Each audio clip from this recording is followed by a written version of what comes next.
Regime change by jazz improvisation.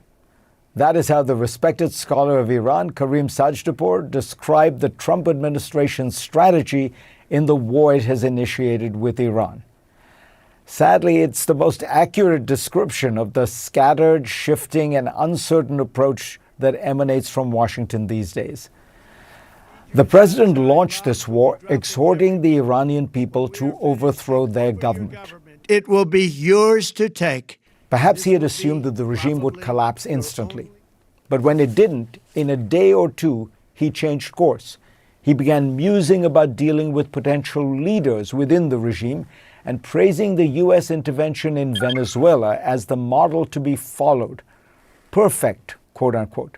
Precisely because far from regime change, it only involved the arrest of 2 people.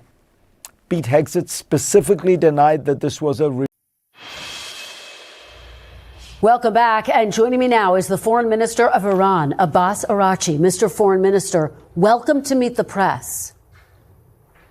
Well, thank you so much. Thank you for having me. Thank you very much for being here. I have to ask you the big question on everyone's mind. Who is in charge in Iran right now?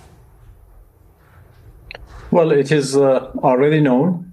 The council of the interim leadership council is now in charge, and they are doing their act in the absence of the leader, while a new supreme leader is going to be elected soon by the Assembly of Experts. And the president and the cabinet are also are doing their duties. Parliament, everything is in its place. Well, there are reports this morning that the Iranian Assembly of Experts has come to News strikes across Tehran tonight as the U.S.-Israeli war on Iran is expanding, systematically destroying Iran's military, blowing up its missiles, and killing its leaders.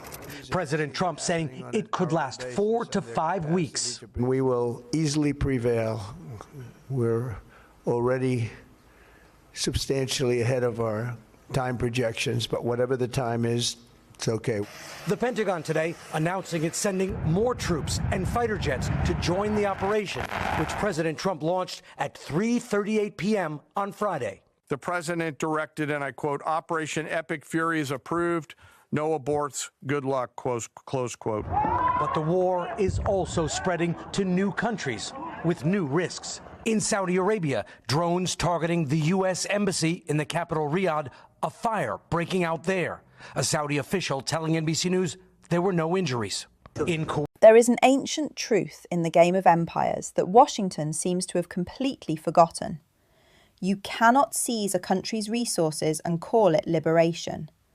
You cannot kidnap a president and call it law enforcement.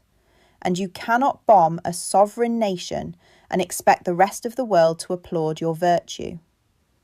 What the United States just did in Venezuela was not a victory.